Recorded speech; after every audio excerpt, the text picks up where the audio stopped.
This movement is performed on the glute ham developer machine. This GHD sit up is a movement that was created to strengthen the anterior chain.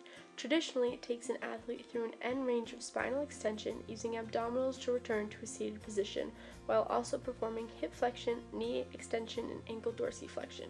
We will be teaching a modified version of this exercise because the traditional exercise places extreme compressive forces on the spinal column and is generally unsafe for the everyday gym goer.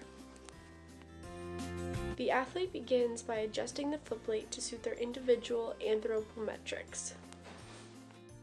A general guideline would be to have the butt supported towards the back of the padding when the knees are extended and the feet are secured by the ankle hooks. The athlete begins in a seated position with a vertical torso facing the footplate.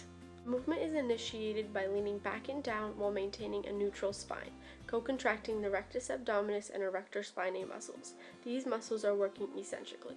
Once a challenging position is reached, which can differ depending on the abdominal strength of the athlete aggressively sits back up and reaches forward to touch the shins or ankle hooks, finishing in a controlled position of spinal flexion.